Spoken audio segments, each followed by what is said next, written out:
Ladies and gentlemen, Kirk Thatcher and Darren Doctorman, the Weirded Beardos. Well, hello. Aloha. Kirk is on a beach somewhere earning 20%. In my mind. Yes, I'm one of those new digital, what do they call them? Nomads, where I have my laptop and I'm making millions of dollars in Bitcoin and I'm in Hawaii. Yeah. Nice. I mean, geez, if I had $1 for every time I've seen these guys, and here's how you could do it too. I'm like, Yeah. nobody's gonna have a job anymore. We're all just gonna be running around the planet in Thailand, living on $50 a day and drinking pineapple and coconut juice and just selling Bitcoin on our computer. Which on paper sounds nice. What's that? Which on paper sounds nice. Well, I'm sure it works for somebody. It's like a buddy of mine travels the world doing travelogue videos. He brings a couple gorgeous women that are friends with his. There's no hanky panky. Well, that's the first mistake. Yeah. Well, no judgment. He doesn't want to get canceled. And he's got a drone and he has, wonderful camera equipment. He's a video tech DP in LA, but when he's not working, he's done it so much, and he has YouTube channels, I guess, that they fly him out. And I'm like, well, you live the life of Riley. And he's like, no, it's a nightmare. They fly you out, expect you to start the day, you arrive from the airport and they take you to the beach and you're supposed to get your get the gal all dolled up, or she has to, do her own hair and makeup.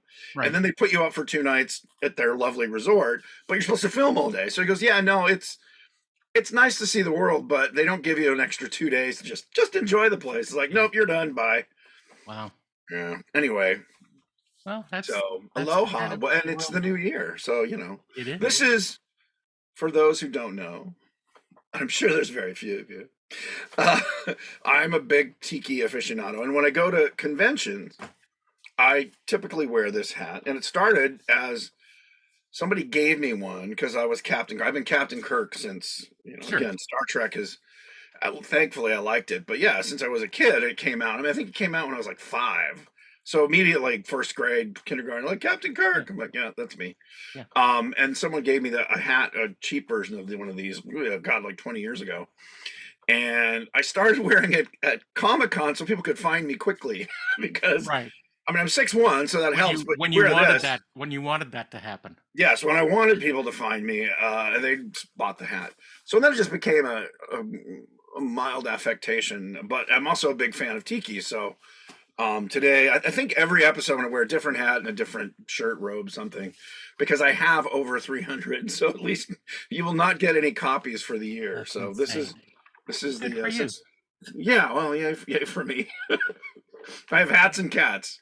I'm trying to get bats and less fats. Well, I can't help you there, but Well, but here we are. We should have called this Two Fat Bachelors. But TOO. Anyway. The two fatulars. The two. Jesus. Fatulars? That sounds like a thing you need to have lasered off. It sounds like something they use to flip pancakes. The Thatcher spatulas. These are, yes. Let's see. What would you go into? Well, yeah. I don't know. Doctorman's. The batuous fatulars. The flatulent. The flatulent fatulent. We're never going to get through this episode. Yeah. So anyway, today this show. This show is all about Kirk. That's why I wore my special outfit for you. That's why you. Well, I wanted to do a deep dive because there's a lot of podcasts now where I kind of give the tell us about your life and your career, 40 years in an hour. So I kind of give the highlights. You have to memorize paragraphs. Which is fine. I mean, that's what they want, and I think I've done enough of those. And if anyone's interested in the highlight reel, there's a ton of. We should probably put somewhere in a link somewhere. Like, here's where you could. Actually, found a website that finds all your interview podcasts. It's like a link tree, but it does it for you. So I want to talk about kind of what we did with you, like how you got into the business, and again, the Joe Johnson thing. I met Joe. I'll just go over that briefly. But before that, I had done films at home with friends at high school and just on my own. I was always trying to rope my neighbors into. I love the background there. I love that. I love that you've got combined both of our bizarre obsessions and careers. Um, Made Super 8 movies like a lot of the guys. When I went to ILM, turns out everyone there had made, they were a little old. I was the youngest there. Dave Fincher and I were the two youngest guys. And David had made movies growing up. I'd made movies. And then Now, like Ken, tell the year this was going on. This was 1981. right. So we'd both been born in this early 60s. And now I'm in my early 60s. Whoa. Dude. Mind blown. And we have come full circle. Anyway, so Super 8 movies or Super 8 cameras were fairly available to, middle class kids and families. Usually because the parents brought it to make baby movies and then stopped. And then stopped after either you're the second or third kid, or in my case, neither. My dad didn't really care. I mean, it wasn't, not that he didn't care. He just didn't care about filming. He'd I think we have 3 movies, mainly of me. And then my brother was born. I think there's one Christmas movie and that's it. So there was this camera laying around. And so I started making movies, and I really started making monster movies and played with stop motion, blowing things up. And one of my best friends was Val Kilmer's younger brother, Wesley. Oh. And he was a film nut too. He was an artist. We were very similar. We liked movies, like monster movies. He was a year ahead of me at school. We went to a private school, and Val was like 2 years ahead of him. There was 3 brothers, Mark, Val, and Wesley. Mark was the oldest, and there was like every 2 years, every 3 years. So anyway, Wes was my, one of my best friends. And we would make these movies on the weekends. We would put latex all over our faces and try and look like zombies, or you do the latex wrinkles to age ourselves. And so it was very accessible, because of the middle class. Parents had enough disposable income. You could buy a quart of latex and not go like, well, we're not going to eat for a week. So this is privilege. I don't know if it's white privilege, but it's middle class privilege. It's a Southern California privilege. Yes. And we knew that the film business, my next door neighbors, I think I've said this and other things, my best friends who lived next door, their dad ran a post-production facility. He was a composer at Disney, Jaime Mendoza. And he had done a lot of scoring for Disney. I remember he did That Darn Cat, and he'd done a lot of, Disney just needed a lot of music for the parks and all that. And he'd done movie scores. He did The Legend of Boggy Creek, which was it was actually one of those movies that was kind of a no budget thing, and then it did really well. Right. It was supposed to be like drive-through fodder. Yeah, and it was. And drive-in fodder. He's not only scored it, he was the post-production. So he left Disney and started his own post-production house where he'd do editing and sound effects and music, kind of a post house combined with his scoring. So again, we knew this was all accessible and it was a thing you could do. So I learned kind of by osmosis.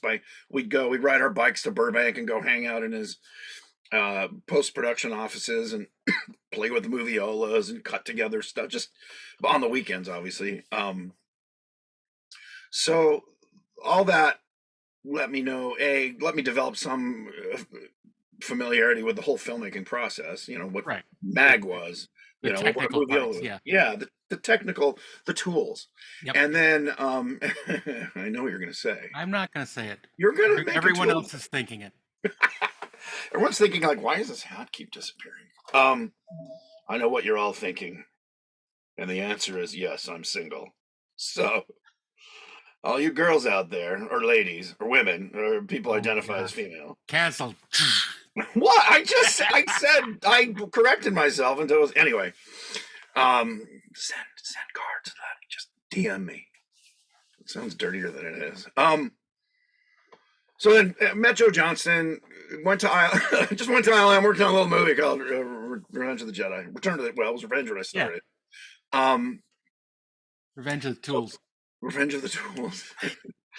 I love that film. So then worked on that. Worked a little bit on Poltergeist, E.T., painted E.T.'s hands. Went to work with Chris Walas, working on Gremlins. Had a lot of fun on that, particularly on set. This is all in the space of 2 or 3 years. Yeah, this all happened between 81 and 84. Yeah. One thing so did Gremlins, which I've talked about. I did spend a couple days on puppeteering. I think I said between Phoebe Cates' legs with 2 gremlin on each hand, attacking her when she was serving drinks at the bar. And what happened on set? we filmed. Oh. That bar set stunk to high heaven because it was popcorn on the floor, and we shot there for like 2 weeks. And it just got rank and kind of mungy. It was like Nice. beer was spilled or whatever was water. Anyway, so then Gremlins, and then so there was a period of time that I haven't talked about very much, which was between Gremlins, going back to UCLA to study computer animation, Right. and I worked on a couple things. I met David Cronenberg, Oh, and was going to design stuff for when he was going to do Total Recall. right. So I met with him. They flew me. De Laurentiis was going to do it, so they flew me out. And I'm trying to remember. Some lawyer had heard about me from, I guess, the Star Trek. No, this was before Star Trek. Yeah. I don't know how this guy got my name. I guess it was from ILM trying to get rid of you? Yeah, but I was back in LA anyway. So I met with the De Laurentiis people. I flew out to Toronto and had dinner at David Cronenberg's house. That's cool. He was amazing and very smart, charming, kind of soft-spoken. And we talked about the script. And they wasn't sent a script. I was just he told me the story, and he was looking for vehicle designs and I think the Quato, whatever that was. Right. So I went back home and I did some drawings and I sent them to him. I was a little panicked because vehicle design was not my forte. So I remember Joe Johnston was here in LA. I think he was going to SC at that point. Yeah. Yeah. And so he came over. I was living at my parents' house, and we just sat in the dining room table and drew vehicles. He kind of gave me some ideas, and I'm like, because I knew how to draw creatures and wrinkles and teeth and you know all that. But it comes to like draw a cool car shape. So he gave me some notes and just, I don't know, help me out. Here's You're not really conveying how fucking cool this is. Well, here's what's weird. Joe is a pal, and I tend to have I know this is going to shock everyone. I tend to have the effect of turning everyone into a 13-year-old boy. So we get together and just act like idiots. I mean, just be goofy and silly. So to me, it was just my friend Joe, and he knew how to do vehicle design, like obviously a huge strong point. I mean, he had studied at Long Beach product design or industrial design. So we just hung out. I think I'm in 3 of his student films at SC. Mm-hmm. Anyway, so I did that and then sent it off to Cronenberg or De Laurentiis, and then didn't hear back. He was dropped out of the project or left the project, so it never went anywhere. But because of that, they contacted me. Martha, who was Dino's assistant and producer on things, contacted me about working on this movie Cat's Eye, designing this creature for it. Because I knew I kind of said, my strength is more creature stuff. So I met with Louis Teague, who was the director. He was a lovely guy. We got along really well. And then did a bunch of creature designs for this little goblin thing. And then we had this meeting. I've talked about this in a couple interviews, but had a meeting with Dino and Carlo Rambaldi, who was going to build it, and Louis and I and Martha. So Dino and Carlo I showed my drawings. And I'm like, okay. And Louis is like, well, I like this. And I think maybe this kind of head, but with this body. And then Carlo and Dino basically had a conversation entirely in Italian where essentially, and Martha was sort of translating, Carlo said, no, I cannot make these. I'm going to make this. And Dino's like, well, Carlo's going to make it, so we'll go with that. And so Louis was kind of a little felt like he'd been steamrolled. And it was like, yes, of course. Carlo said some crazy thing like he wanted to have water bags. It was very Toad-like. I mean, it was a cool design. I don't think it was terrible. A big broad face, kind of a very Toad-like with little teeth. And he wore a jester costume for some reason. I don't know if that was it was based on Stephen King short stories. Mm-hmm. So anyway, they decided that was going to be, I guess I did do a couple drawings with that jester hat. Anyway, Carl was going to build it. Oh, he was going to have water bags on it so he'd bounce and look squishy. And I'm like, that's insane. Like, you're going to, because I told Louis, well, the Rancor suit was larger than the person inside of its suit, so it doesn't look like a guy in a suit. And I said, there was no water bags. You could barely walk around in that thing. And, Carlo's going to put big bags of saline or water on the suit. I was not going to be able to do jack squat unless you wire it. Anyway. But Lewis felt bad that he'd been steamrolled and I'd been sort of like, cut out. So he goes, "Well, you're an artist, yeah. I see storyboard, yeah. I've done storyboard. I did some storyboards on Gremlins. I storyboarded the last bit where Stripe gets melted, which was great because I did it like old EC comics, and Joe loved it. I never met with him about that, but Chris said Joe really liked the fact that it looked like Ghastly or Jack Yeah, Davis kind of style. I did the brush pens, which were all the rage at ILM at that time in the art department. Those brush pens you could get. sure. Yeah. So you could do like that Bernie Wrights and sort of illustrative Yeah, thick, style. thick to Yeah, thin. yeah. It looked very EC comic. So uh, anyway, I ended up going to North Carolina for 3 months and storyboarding the entire picture, everything except dialogue scenes. I mean, Lewis, there was At Wilmington. in Wilmington, yeah, and De Laurentiis had just finished building like the second soundstage, Yeah, and that was crazy. So there was an entire crew of Italian guys that Dino had brought over, and they were great. I mean, we would hang out and go to whatever sad little nightclub was there trying to meet girls. We're all like in our 20s. And they were classic, like an SNL sketch of Italian guys. Like, "Hey, come on!" A big huggy. Like I love them to death. The bar attached to the Holiday Inn in Wilmington. Yes, that was it. Adams Bar was listed somewhere as the #1 spot in the country to catch a venereal disease. Well, I never got so lucky. I never got lucky at all. But I said these guys were great, but I would never introduce them to my sister. And I didn't have a sister. Well, I had a sister. I just didn't know at that time. There's a whole other story about me being adopted and meeting my bio fam. Anyway, that's another episode. So I would hang out with these guys. We'd go dancing, and I was a berserker on the dance floor, and so it was just a bunch of guys watching. There's like 2 girls there. Anyway, I had a blast. I storyboarded. There was a room, probably a 30 by 20 room at the end of my stint, had drawings from about wainscoting high, from about 3 feet high up to about 7 feet, about as high as I could pin. And a lot of it was the scene where the guy's walking around the perimeter of the building. That was one of the segments. Mhm. It's an anthology movie, and so all the low angles and high angles, which perspective, again, not my forte. So I had to crash course learn a perspective. Most of it was 1 point because you're either looking up or down. There were a few shots where I was like, "Nah." But Lewis was great, and it really helped him. The production designer, a guy named Jeff, who was a sweetheart, actually they named the family, and I guess Lewis was a part of this. When you see the segment that had the little goblin in it, Drew Barrymore was the little girl who was and her cat was. They thought the cat was trying to kill her, and turned out the cat was trying to save her from this goblin. Right. They named the family the Thatchers. Like there's a shot of the mailbox, and that was their little nod. But the thing that was cool for me is I changed the script. The script had him just getting stomped or something, and I said, no, you got to have, this guy's been a little bastard the whole movie, or this whole segment. You got to have a great death. So I came up with a whole thing so people can enjoy it. Yes, exactly. So it came with a thing with the balloon and the oscillating fan and him getting sucked into that and going right as the parents break down the door and they get goblin guts all over him. So anyway, Lewis loved it, and I storyboarded it, and that's what they shot. So that was the first time I had some influence, because if you're close to the director, like look, any idea is a good idea. And I learned from him, and then from Leonard Nimoy, hey, anyone's good idea makes the show look good, makes the director look good.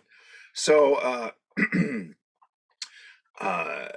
so I did that movie, went back to LA, went back to UCLA to study animation, and that's when I met Leonard Nimoy and worked on Star Trek 4. And 2 kind of deep cuts that people don't know, besides the punk and all that, was, and I've told that story 100 times, but they needed a section in the beginning of the movie where Spock is being... His computer questions.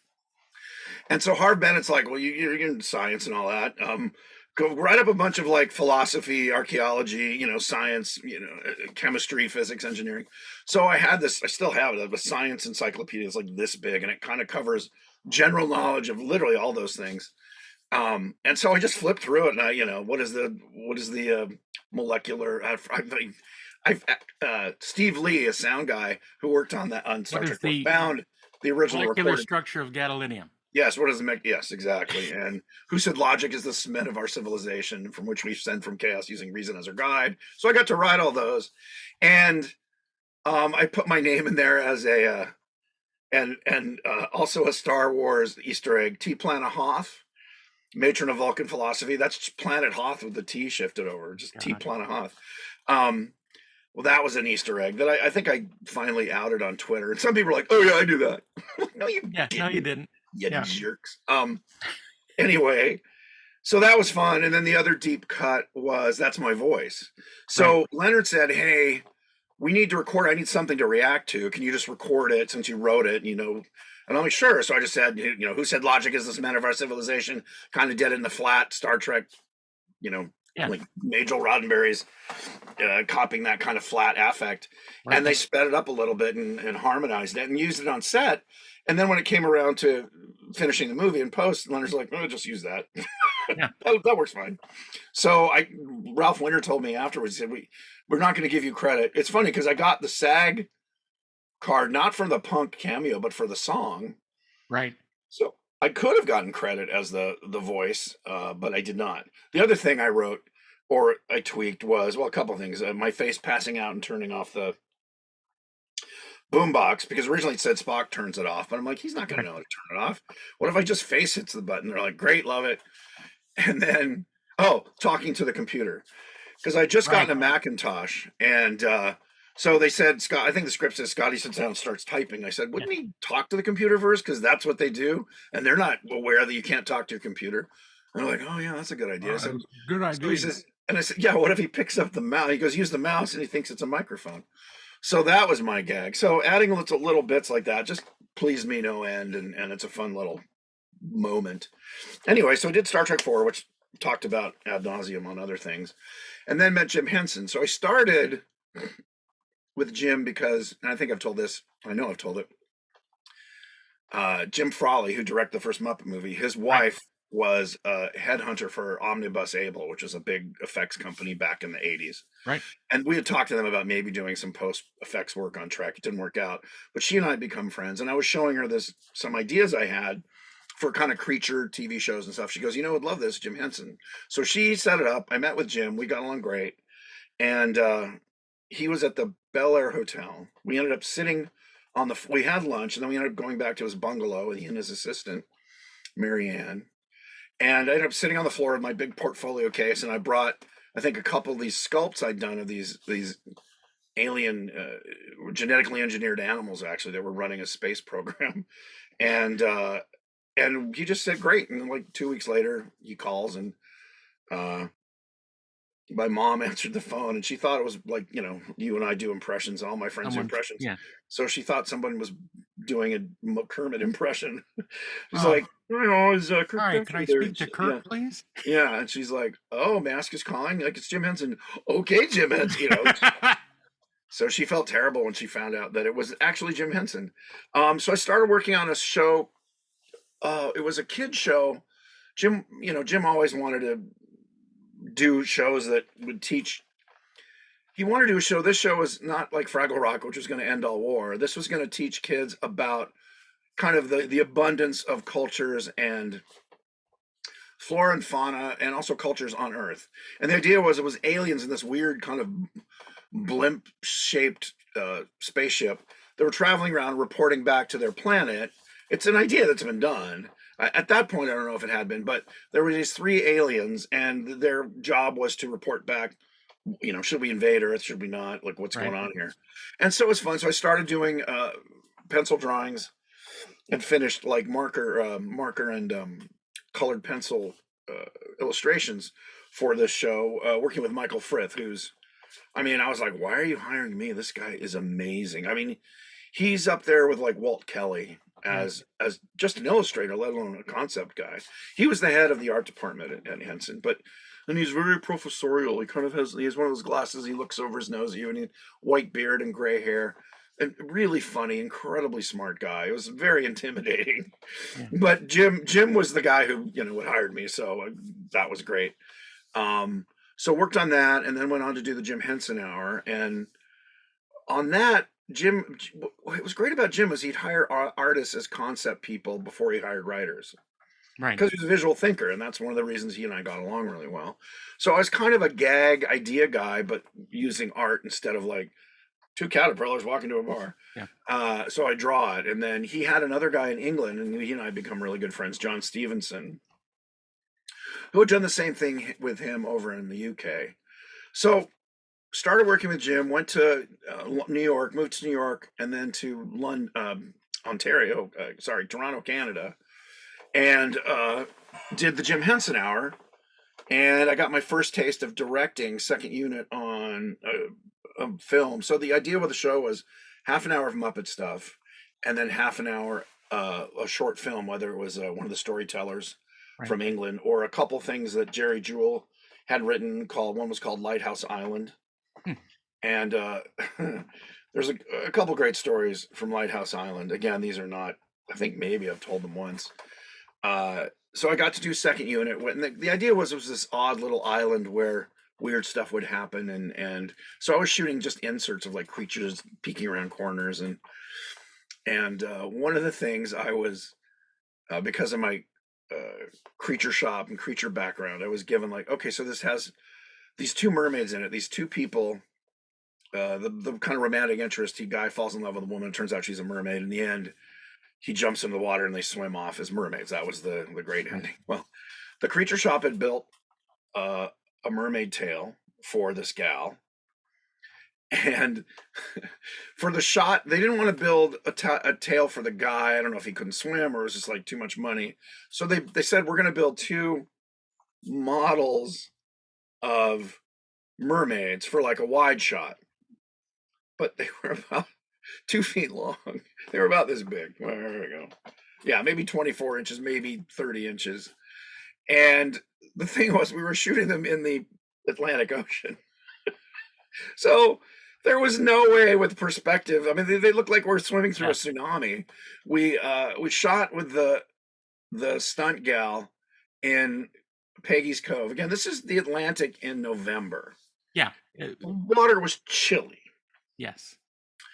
So that was one thing. We tried shooting. We found a little bay that like the water was pretty calm, so the waves would scale, but it didn't really work. And they were just radio controlled. They just kind of go flap, flap, flap. And the idea is you'd see them in the distance. It didn't work at all. The second thing the creature shop did was there was supposed to be this witch kind of turns into different creatures, and one is this giant bird, and we see the feet come down. So they gave us a pair of like giant talons and claws that were on a rig. But this was all made in England, and they just shipped it with nobody coming over to work with us. And no instruction manual, nothing. Just Well, I mean, the legs were just kind of like this, so that was easy. There was this sea creature, and it was supposed to be the description was a 3-foot mouth, like, basically a giant gator mouth or something, comes up out of the water with tons of teeth and attacks the guy and the girl trying to escape the island, I guess, in this little dinghy. So we were going to shoot this out in the actual ocean in a bay. And they were going to send this, it was foam latex and fiberglass creature, this mouth that was supposed to be terrifying. Well, what they sent was a 3-foot long creature. It was basically a tadpole with a mouth was about the size of 2 hands, and the body was just essentially a gray-green tadpole. No eyes or anything, just like rah, rah, rah. And you can't get it anywhere near water because that would throw off the scale completely. Oh, but yeah. It didn't work at all. And they gave it with an aluminum pole and just a trigger. And so it showed up and I unboxed it. I'm like, oh, wait, what? And it was like too late. And I said, and it's foam latex. So as soon as it gets wet, right, it's just going to, no, don't worry about it. It's going to be fine. Well, we'll work around it. So talking to Jim, the director. Water and then start sagging. Dude, so guess who I was the only person there because there was creature shop guys didn't come over. Right. So we end up the idea is to shoot it at night in this another bay that was somewhat protected, and we were going to just be off a dock, but the boat would be there, and we're shooting over it, so you could be out. And it was nighttime, and the waves. So a storm is moving in. So I'm in a 1/2 inch or 3/4 inch wetsuit, so I don't die of hypothermia. And I'm in about 5.5 feet of water when the waves are going out. When the waves are coming in, it's about 7 feet of water. And I'm off the side of this thing, and I've got a weight belt so I don't float. Because in a 3/4 inch suit, you're basically like you're a buoy. Foam rubber. Yeah, you're a foam rubber mattress. So I've got a weight belt. I'm standing in the water, and this thing gets waterlogged in a matter of moments. And so, and there's a storm moving in, so there's a bit of a storm surge. So the boat is going like this, and it's not just a bob; it's rising up and down maybe 2 feet. So I'm holding this thing originally by the pole, so I'm not in the shot. I mean, it was laughable, but we're trying to get what we can get. So we had a Greek cameraman, Nikos. He was a lovely guy. And so we'd line up the shot, and then of course a wave would come in. You go, no, you got to pick it up. And then I'm inundated, I'm underwater for seconds. And then, which is fine. I'm comfortable holding my breath. I used to be able to hold my breath for 2 minutes, but within about 3 to 5 minutes, the thing is so waterlogged that the aluminum puddle just basically bends. So now I'm holding it underneath, trying to keep my head out of the shot. So I'm trying to be lower. The boat is bumping into my head and the creature. And every time we line up the shot, these look, okay, perfect, okay, action. And then the wave comes in, boom, and you see my head. So we tried this for about 40 minutes until we realized that this was absurd. And the surf's getting rougher, the storm. This is November. The water's maybe 38 degrees. Mm-hmm. So there was a key grip on this. It was kind of an alpha male, shaved head sort of guy, not like joke. Yeah, exactly. We were polar opposites. Like ex-military kind of guy. And he just didn't like my joking around. He's just one of those guys, didn't like me from the moment I saw him. And I knew things were bad when he asked me, "Are you okay?" Because I'm like, "Yeah, why?" He goes, "Your face is blue. Your lips are actually purple." And I'm like, "Oh, okay." So they finally, partially out of concern for my health, but partially just because there's no way to get this shot, I went in. They said, get out. I went and took a hot shower, and then the shaking started. It was so weird. I was fine. I wasn't shaking. I was going to Iron Man through it. I got in my little trailer and turned on the hot, trailer water is like showering under a toothpick or a water pick. The mildly hot water hits me, and suddenly I was a little convulsing, shivering. Anyway, yes. Luckily, I survived. Shocking ending. That was a nightmare. And we ended up shooting in a swimming pool. We blacked out the bottom of the pool, and it's still. I think we ended up just rocking the boat and doing it with sound effects. There was that creature was shot. I mean, after 45 minutes, it pretty much just started slipping off the fiberglass. Sure. So the creature shop kind of screwed us there, and that was my first real interaction with them. Anyway, now, let me stop you there because there are stories about how the creature shop in England and the shop in New York were basically sibling rivalry, and they didn't like each other. Well, they didn't like each other not like they hated each other, but the thing was, one was a puppet shop with much more. I would say one was very feminine. Right. And I don't mean it's just women. There were men and women, but it was sewing and crafts. It was much more from a crafting perspective. And that was New York. That was New York because it was Muppets. It was sewing and gluing. And London, if you typify, was much more of it was mostly guys from London. Right. I would say I don't know if East End is the right term, but blue collar guys. Right. Okay. Here's what we're gonna do. Right. Yeah. And it was all about sculpting and molding and casting. Yeah. And armatures. Yes. And mechanics. Yeah. The mechanical guys were mechies.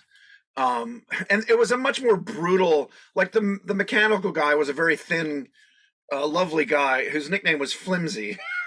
Not only because he was thin, but the gag was the stuff he made was not robust. Right. So it was this more supportive, again, feminine energy of New York. We're crafting, we're all lovey-dovey.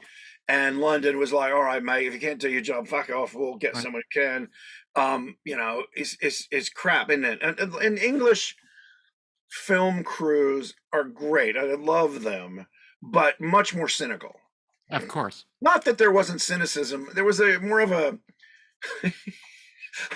again, I'm going to use language that's not so appropriate, but I would say New York could be bitchy and London were assholes on their worst days. I mean, the worst aspects of them. Right. And then New York was loving and supportive, and in London, it would be more like, that's amazing. You know, if you did a good job. So it's much more of a military vibe versus a crafty home thing. So it's not like they hate each other. It's just very, very different uh, zeitgeists. Right. Yeah, but I got along with everybody because I appreciated what everyone did. Uh, but anyway, that was my introduction to them, and they're like, "Yeah, no, there's a word that they use in England, a chancer. Oh, he's a bit of a chancer." It's like, "Yeah, yeah, it'll sort out." And they just kind of did that with Lighthouse Island. So my first introduction to them was like, "Wow, they totally screwed us," and they didn't care. Like, "All right, well, Right. sorry, we got it's we've got other things to do. Bye." Right. Because it wasn't a big job for them. It was very in house. So at the same time they were doing or finishing up the first season of Storyteller, which was amazing. Right. So I thought, well, obviously, I mean, they were doing, they'd done Dark Crystal Labyrinth, and the work they would do was fantastic. A very small movie they did with Dennis Potter was Dream Child, which Dream again, Child, absolutely. yeah, great stuff. So I was disappointed and felt a little, run over. And Jim was disappointed too, obviously. He's like, well, sometimes it's sometimes they're kind of doing their own thing. So jump forward a year and a half. Oh, this was a time. So after I came back from Jim Henson Hour, so it was 89, I had two jobs that I rarely talk about. One was RoboCop 2, working for Phil Tippett. Mm-hmm. So I moved up and I stayed at Phil's house. I just stayed in the extra guest bedroom and worked on designing Kane, which was the bad robot in that one. His brain case that was pulled out and smashed at the end of the movie, and the tube where they stored, or where his brain and eyeballs and spinal cord were kept alive. So I got to design those and build half of them. I broke my hand about halfway into the job. We were shooting tests for this brain pan thing that had to smash and look like metal and plastic and liquid and brain material. So I designed it, which wasn't so hard, and then built it, and then was casting it in wax and trying to figure out what to make this clear dome out of, so you could see it. I mean, if it was not transparent, it could be anything. Right. But we wanted to see the brain. It was very EC science fiction kind of, and Verhoeven loved that stuff and kind of set the style. Very much like a 50s kind of sci-fi thing. Yeah, even though it was Kirshner who directed it. Right. Yeah, but the design sense was that kind of thing, and Phil loved that. So I designed the thing, the brain's in there with this bubbling, or the water, and then it weighed a good 10 or 12 pounds because of all the liquid and the alginate and gelatin brain in there with blood bags. And so we were doing slow-mo tests to see what it looks like smashing it, and it fell out of my hand, and my hand's moving at the speed with the momentum of a 12-pound rock in it, and my hand hit, and I broke my two fingers. Oof. Yeah. So, and I think it was on my left hand, which was my good hand, if I have a good hand, my better hand. So I was out, and Phil was pissed, but I just couldn't work. I couldn't make anything with my, right hand. So I came back to LA. Are you left-handed when you write and draw? Yeah. That's interesting, because so much. I knew you were left-handed. Yeah. I didn't realize you were. The only people in their right minds. That's right. Correct. And so came back to LA, started working with Jim freelance on dinosaurs. Right. But that was just, I was back in LA, draw, I'd send fax some stuff and then fly out. I think I flew out once, had a meeting, came back. And at that point, the Henson Company was being purchased, or considered being purchased, by Disney. Right. And they were designing these theme park rides. So I got a job at Imagineering. What was funny was it had nothing to do with the Muppets. It was all because of my background with creature stuff. I was on Tomorrowland. They were redoing the Carousel Progress, and the idea was it was a crashed space carnival. Huh. So you're going to sit in the audience and watch what these aliens have created. And in the early days, Michael Jackson was going to be the big weenie at the fifth slice of the pie was going to be a Michael Jackson robot figure. Right. And not really changed from Michael Jackson, which I thought was a weird idea. Danny Elfman was going to write the music. Yeah. The thing I worked on, there were two scenes. One was the big, right before that, kind of the second to the last big thing, was a big alien kind of orchestra. And the gag was there was all these weird creatures. So I was designing these weird creatures. I recommended Tony McVeigh. So he came down. He lived at my house. just crashed in the other room, and we worked on this thing for about a good 6, 7 months, and they were going to redo all of Tomorrowland. Anyway, it didn't get picked up, but I did some consulting on the Muppet Movie Ride, which was really cool, and Right. met some amazing artists there. We're still friends, like Mo Vignali, Marcelo Vignali, Ben Tripp, Don Carson, amazing artists and concept guys. I mean, Imagineering is the other place where you were respected if you had a visual sense and you communicated visually and you were an idea guy as opposed Right. to the writer. They had writers, but at Imagineering it was a little more. It was less. It was the opposite of television, where you bring in the writers, then bring in the artists. This was Now, when you say the Muppet Movie Ride, that's actually Muppet Vision 3D, right? no, Right. no. No. Oh, was it what? Tell me what this was. There was going to be a ride where you go through and see the Muppet Studios, and they were making. Was this going to be at MGM? Yes, I Okay. believe so. Yeah. But the idea was you were going to see like 5 or 6 vignettes of the Muppets making movies, and there was a Pigs in Space where it's hanging from ropes, and you've got like Miss Piggy on wires doing. So Wow. yeah, there's some art. I actually have a couple pieces. Marcelo Vignali, that's where I met him, and I think maybe Ben Tripp or Don Carson.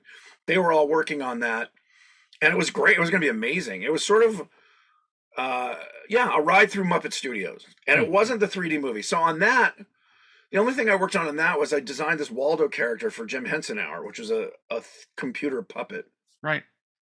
or a computer character real time performed by a puppet. So they used him in the 3D movie because CG does 3D really well. So I designed some props and gags for that, and so I was doing that and working on consulting on the Muppet Movie Ride and this carousel progress redo, and that's when I did my second round of designs for Jim, and I went to New York and we had a meeting, and on a Friday, remember, Friday lunch meeting, and we hung out afterwards to go over the drawings and then just talk about life. And he had like a little bit of I mean, he sounded like this. Oh, yeah. He sniffed maybe 3 times. And I said, "Oh, you got the cold?" He's like, "No, I just got the sniffles. It's not anything bad." And I said, "Okay, cool." So I hung out in New York that weekend to see friends because I'd lived there a year.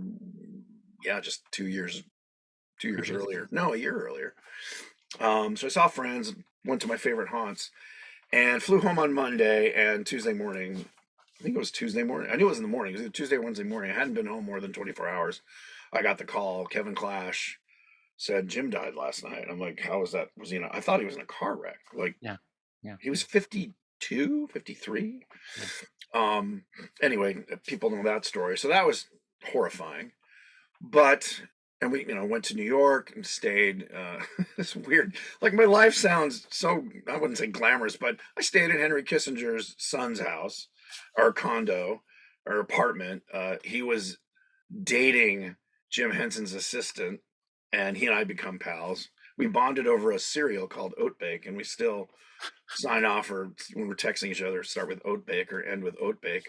I've never heard that sentence before. Yeah, We bonded over a cereal called we Oat bonded over a cereal called Oat Bake. It's a good song cue. Anyway, so I'm staying there, going to Jim, hanging out with everybody, going to his funeral, and get back to LA. And Disney was still buying the company at that point and said, "Hey, we're interested in this dinosaurs thing." So Alex and I went and pitched it to Bob Young and Michael Jacobs, Mm-hmm. who had just done My Two Dads, I think. Charles in Charge, something like that. My Two Dads? I don't know. It was My Two Dads. Charles in Charge of My Two Dads. Charles Charge. No, it was My Two Dads they were working on, I guess. So Michael had a deal with ABC. So we pitched it to him, and I showed him some drawings. And they go, "This is fun. Let's work on it." So we all kind of brainstormed it. I went off and did finished artwork for the main characters. So it was Mom, Dad, Robbie, Charlene, the baby, and Grandma. Right. And they were full color marker and pencil sketch things. And we pitched it, and they bought Now, it. were they called the Sinclairs because of the oil Yeah. company? Of course. Okay, good. And his boss is BP Richfield. Right. Yeah. There was a lot of kind of dinosaur. I mean, those were the big oil company, yeah, Sinclair and Richfield. British Petroleum. That no one even knows about anymore. Right, yeah, exactly. There are some Sinclair gas stations here in LA with the old With the brontosaurus. brontosaurus or apatosaurus. Right, whatever it is. If you're friends with an 8-year-old, they say, it's an apatosaurus. Brontosaurus is, yeah. All right, fine. Potato, yam. Yeah. Anyway, or sweet potato yam would be the better metaphor. So the funny thing is, I don't know if I've ever told you this before, but I did some work for a student film at SC that was called Dinosaur Dreams. And it was for a friend of mine, Tom Silla, who was directing, who was a friend of Ben Burt's in Marin. I know the name Tom Silla. Tom is one of the voices in the Star Wars X-Wing fighter thing, saying all pilots to your stations. Wow. That's Tom. But Tom is who Ben Burt put me in touch with when I contacted Ben saying I was going to USC. Right. He says, well, talk to this guy. So, but he did a student film called Dinosaur Dreams, and I did a logo for him that was dinosaur in the big rock letters and dreams. And so when I saw the ads for dinosaurs, I said, they ripped off my logo. Because it had the egg for the O and everything. Right. Oh, really? Yes, sir. I never saw your logo. I didn't design the logo for the show. I'm not saying you did. I'm just saying, the law of parallel development is in full force. Yeah. I remember I was writing a script called The Boy Who Could Fly, and a movie came out 6 months later. Same title, different story. Mine was literally about a kid who wakes up one morning bouncing on the ceiling, and they don't know why. That one, I don't even know if I ever saw. I don't think I ever saw it, but I don't think it was about a kid who wakes up and can fly. It might have been about him flying at some point. Then he does a big fart and comes back down to there. Exactly. Well, you read the script. See? The confluence. I wrote it. Parallel. Yeah, Howard Stern then made it as Fart Man. That's right. So anyway, so you pitch the show. Pitch the show. They buy it. We remember walking out with Martin Baker as the main producer of the Muppets. I go, oh my God, what if they say yes? Because this is a huge job. They had done the Creature Shop had done the first Ninja Turtle movie, and maybe the second one. I'd have to look at a timeline. So they'd kind of gotten this technology down, at least a radio controlled, that weren't just cable controlled heads and actual expression. Servo controlled, remote controlled, wireless things.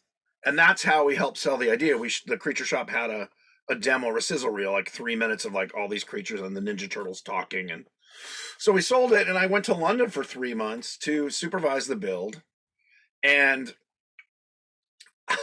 they had not done anything of that scale. I mean, there was like 10 characters. Yeah. And, Earl is in an 80-pound suit that made, Bill Beretta, who auditioned for it. Oh, here's a deep cut.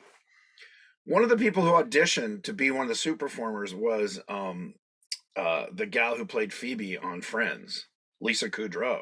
Oh. She an actress in LA. Yeah. And this was a gig, and it was a sitcom. And even Conan O'Brien's girlfriend at the time. She was? Yep. Wow. Well, he wasn't helping her because she auditioned to be a suit performer. No, because he was nothing at that point. Oh, he wasn't even working on The Simpsons yet. Yeah. He'd been a writer in SNL. Yeah, so I thought that we didn't even realize it until like a year later when Friends came out and we're looking at the cast and somebody goes, she auditioned, and we looked at the tapes and lo and behold, there she was. So went to London, it was a huge undertaking.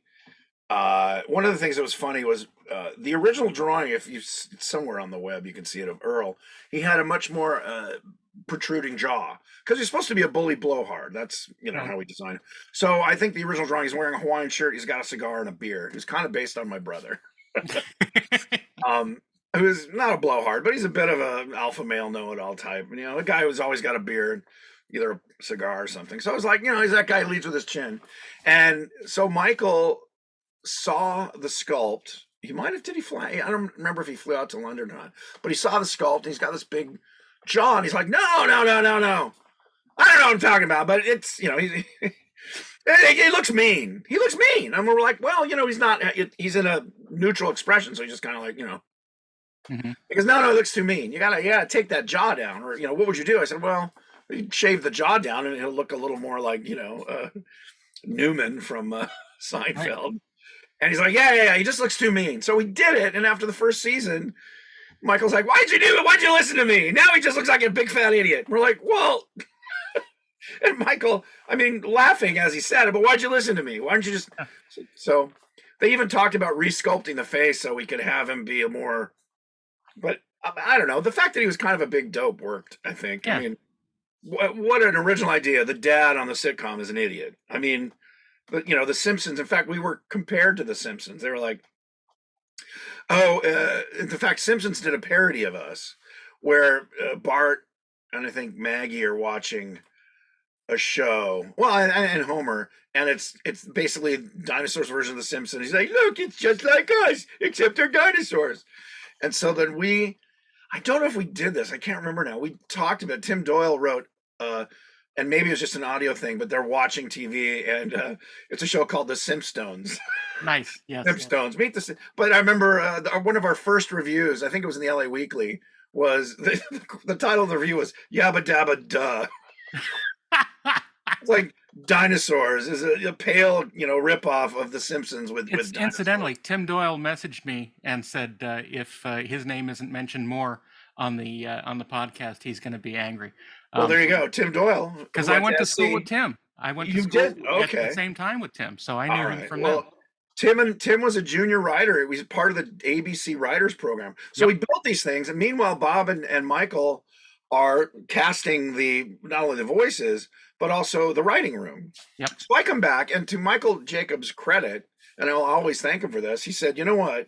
You should be a writer on the show because you have tons of ideas, not just, you can't just draw and you have visual stuff, but you've got really good ideas. So I'm like, okay, I would love that because I'd been writing on my own. Right.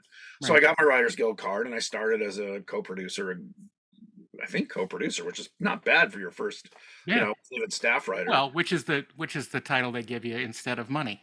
Yes. Well, trust me, the money I was making is the best money I'd ever made. Well, yes, but in the because I've been as you know, being an artist designer is crap pay. Absolutely. And you can design. I designed all the characters, get no money from it, nothing.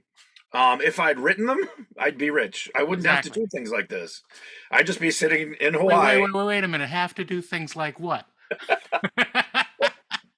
Like wear a funny hat and go to convention. You don't have to do this at all, Kirk. I love hanging out with you, even if it's virtually. Anyway, so suddenly I'm making good money and I'm writing scripts. And Tim, who was part of the writing program, and he'd just come out of SC. I think he'd done a student film there. So he and I hit it off because, he's a lovely guy and we had similar sense of humor. And so my first script I wrote with him, it was called When Food Goes Bad. And the idea was that their refrigerator is more like a terrarium because they like eating live animals and they were little puppet creatures.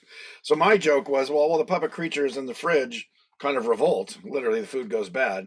And there was a character in there. I said he's kind of this cat creature that I designed. And the idea was his arm had already been chewed off, so he had a fork and he was an eye. And he was the leader. He was General Chow. And Tim, when we were pitching the idea, did the voice, and then so he ended up doing the voice of the character. Well, and it's funny because the guy who did the voice, the puppeteer Dave Greenaway, who I think I'd mentioned, he had a very distinct British accent, kind of talked like this, very iconic. And so it'd be like, Charlene. I don't know why I'm doing this. Charlene, I can't do puppet voices without Charlene, we're trying to take over, and it didn't really work. So Tim revoiced it. He's like, Charlene. And it was Charlene. Right. So they kidnapped the baby and Charlene. And anyway, it was really fun. And Tim and I have been good friends ever since.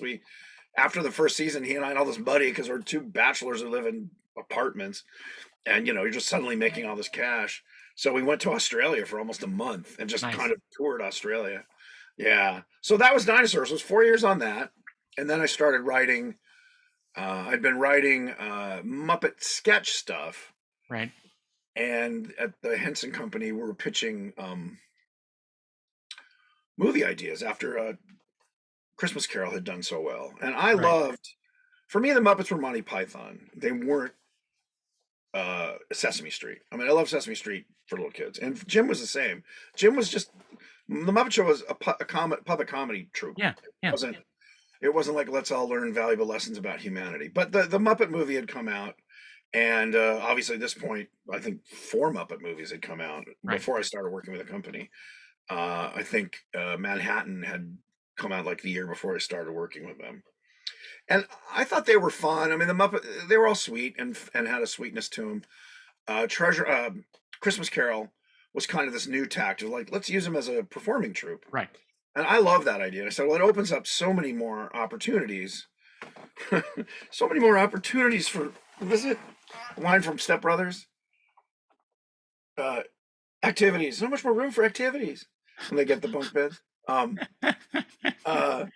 So I was very dead set on not, and Christmas Carol was very sweet, but I thought it was a little too sweet and charming. Yeah. Not that it was bad, but it was like, all right, let's not make everything sweet and charming and all. Let's do something fun and crazy. So I was pitching either a King Arthur or a pirate movie. Right. Due to my love of Pirates of the Caribbean and just pirates in general, because they're sort of crazy and you can kind of push some boundaries, which ever since I started writing for the Muppets, I was always trying to push to do something a little less cute and sweet, because they're already cute and sweet. It's like saying, let's write My Little Pony Christmas movie and have about how they love each other. Yeah, okay. A hat on a hat. That's, adding sugar to the honey. Anyway, so pitched Treasure Island, and it was up against King Arthur. And I said the problem, and I like the King Arthur thing because knights could be hilarious, dragons, bring in all the wizards and witches and. But as John Borman taught us, without all the killing and blood, it's kind of boring. Well, and the fact that it involves cheating on your best friend with his wife. So I'm like, well, if we get rid of the whole Gwyneth, if they're already married and Lancelot is not trying to get in her drawers. So that was the problem with that. I mean, you could have done just a nice Kermit, I can explain. Yeah, I know. I said I wanted him to be Lancelot to be the human guest star. Right. And call him Lance Del Lago. I have him be like, to kind of Muppetize it, have him be very Hollywood. Get a George Clooney or something like, hey, Lance Del Lago. That's hilarious. Anyway, Treasure Island won out, and I went with Jerry Jewell, and I'd been in all these meetings with him and hadn't written anything for the Muppets at that point. Except maybe some gags or obviously little bits. Yeah. So Jerry was my mentor, and we went off. I went up to Mendocino and lived up there for almost 6 months, off and on. Got a little cabin, and he lived on it was horrible. I was on the coast in Mendocino, and would just go and write, writer's hour. So I'd show up at 10, and we'd knock off at 4 if we were in the mood. There were days where we're like, just got nothing, and we'd just go, let's go eat lunch. All right, I'll see you tomorrow. And so we wrote the first draft of Muppet Treasure Island, and my pitch was, it starts as the book, which it does in the movie, and then by the time you meet Long John and they're at sea for half the film, or at about halfway point, it turns into a road picture, a Hope and Crosby. I loved Hope and Crosby. I mean, I was super, this is not going to surprise anyone, very very middle blue-collar tastes. And I mean, I love the Beach Blanket movies. These are classic to me. Yeah. Dr. Goldfun's Bikini Machine, all the Hope and Crosby movies. Right. I just love that kind of corny. Like, we're not going to make you feel great about it. We're just going to make you laugh for an hour. We're not taking this seriously, and we don't expect you to either. Yeah, and to me, that's what the Muppets were. Yeah. And so you go there to laugh, not to learn valuable lessons about the human experience. And if you get a little bit of that, great. I mean, the first movie had this moment where Gonzo's by himself, I hope to go back there to some one day, and there's Kermit's like his thing is like, Doc, and those are great, but you can't do that every movie because you can't do the same story like, I think we can all just get along. Yeah, we know that. Anyway, so Jerry and I wrote the first. We can get along. Yeah, we wrote the first draft, and it ended with a giant tiki stone statue chasing them down the island and getting to the boat, and Long John was. I forget what we did. I mean, he kind of was the same, but so Disney loved it. They're like, this is great. Well, we want to bring in a guy to rewrite the second act because it goes off the rails. So they brought in James V. Hart. Right. Was a lovely guy. And he had done Dracula for Coppola, Frankenstein for Branagh, and he had his reputation. And what's that? And Hook. So he took classic book stories and was known as the guy. So he kind of came in and quote unquote fixed the middle of the book, which was basically just strengthening the Long John Jim story. Right. The love Also, story. what's that? The love story. Exactly. It's really awkward to me, especially knowing about pirates and sailors and men at sea for long Yeah. periods of time. Uh, Particularly with Tim Curry, who's, seems a bit uh, like he would Piratey. be, yeah, piratey. And also the other thing they changed was we had Rizzo and Gonzo were Jim and Hawkins. I said, why does it always have to be a human child? Like, Right. again, like it just seems like it's a little cloying. So we had them as Jim as Hawkins. And that was they were the heroes of it. Right. And they're like, no, no, we need a boy, we need a child because children won't like movies unless there's a kid in it. I'm like, I Are you disagree. kidding? I know. Yeah, that's all the movies I loved as a kid. Yeah. I hated the ones where a kid was the lead character. Absolutely. Because you Yeah. don't pretend to be the kid in the story. You Right. pretend to be the adult. Yes. I mean, Goonies is the only film I watched. And I hate wasn't a Goonies. kid at that point. Where I'm like, okay, because they acted like kids. They were noisy and messy and yelled at each other. Yeah. They weren't charming and delightful, and they talked over each other. I'm like, okay, that worked. But most movies where there's a kid as the hero, I'm like, oh God, it seems even as a kid, you're like, you're pandering. Yeah. Yeah. So anyway, we got a great kid actor, Kevin Bishop. We're still friends. I just had drinks with him like 2 months ago. He's in LA, and he was amazing. And Tim Curry, obviously, just delightful. Of course. Totally got it. Billy Connolly was my pitch. I said, let's have Billy Connolly play Billy Bones. Yeah. And he and I became friendly, and I worked. Of course, on the project. right before this, I've mentioned it to you before, but I interviewed for that movie with I Brian. know. And To be showed him- storyboards. to do storyboards, and I showed him my stuff that I'd done so far, and I wasn't ready, but it was a nice meeting, and he was encouraging, and then I went on to work on Addams Family. So Right. Which, So there. I mean, look, they're both good films. The thing that was nice about the Muppets back when they were owned by Jim and the family was, well, because I never was a writer with Jim. I was a writer. And I will say writers were not as well respected as performers. The way the Henson Company works, and the way even, or not the Muppets, and even the Muppets now at Disney, like the performers have all the power. Right. Because they are, I always said, they're like Monty Python. It's not like John Cleese goes and plays these characters. Yeah. He writes them and plays No, them. they're the front lines. Yeah. Yeah. So as a writer, you're kind of like Jim Lewis and I, who wrote a bunch of stuff for the Muppets over the years. The joke was we should change our titles to suggesters. Right. Hey, wouldn't it be fun if? Nah, I'm not gonna do that. And part of it comes from just having incredibly strong performers like Jim and Frank. As a writer, you would give stuff to Frank, and he'd go, "Nope, just start redlining it. Nope, not going to say that. Nope, nope." Yeah. But you're cutting the jokes. Yeah, but it won't work. And then he would do something funnier. So you're like, "All right, that's great." The problem is some of that has trickled down to like, "Oh, that's how it is." The performers Right. tell you what they're going to do, and Whether or not the performers are now qualified.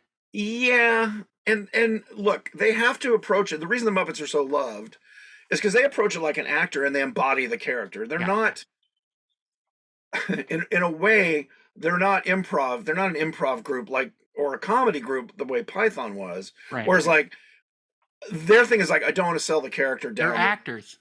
They're actors, and they don't want to sell the character down the road for a gag. Whereas Yep. Monty Python is like, oh, I'm John Cleese. Yeah, I they can don't. Yeah, they don't. give a twit, damn. or I can be the smartest guy in the room.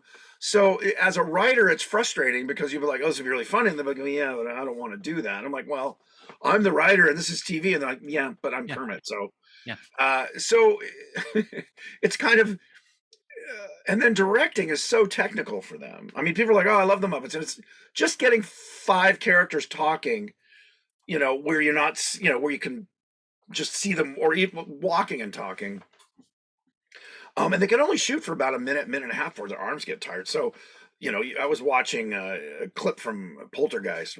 Friends and I were looking at it going, what an amazing shot. It's a trombone shot where it starts tight, widens out, and then goes back in. And it's about 3 minutes long with about 5 characters talking. Right. And the camera never cuts. And it's amazing. And I said, well, kudos to the focus puller because it's not one focal length. It's pulling back and going to someone right up in lens. And then they step aside and they go to someone in mid-ground. And then it dollies in and goes. So a tour de force in camera work, but also blocking, like Spielberg knowing, or Toby Hooper, Yes. probably Spielberg, knowing how to, get a crew that can do that. With the Muppets, if they get too close to the lens, you can tell that, especially now in high def, they look like felt and ping pong balls with paint chips. I mean, What? Yeah. Oh, So just directing it's a thankless gig. I always say if the Muppets are successful, anything I do with them was good. Oh, that's because the Muppets are great. Anything was bad, oh, the director didn't know what he was doing. And I've had hits. Let's put a pin in this for now because we're out of time for this episode. I want to continue this. No, that's it. That's all I'm ever going to talk about. We have to continue it because all right. So stop at Treasure Island. Yeah. Talking about writing direction. We'll pick up with you moving on from Treasure Island and taking all your doubloons with you. So join us next time where we hear the rest of this. Sorry. It's going to be... What are you sorry? I don't really... No, this is great. You're not shy. You're great. No, you're great. You're great. Does it have to be an hour? Can we talk for another 10 more minutes? Nope. Come on now. Let's talk about your wardrobe. We'll see you next time on the Weirded Beardos. Copyright the music. Oh, the way I'm doing it, no one will ever assume. Have a heaping helping of our stupidity. See you next time.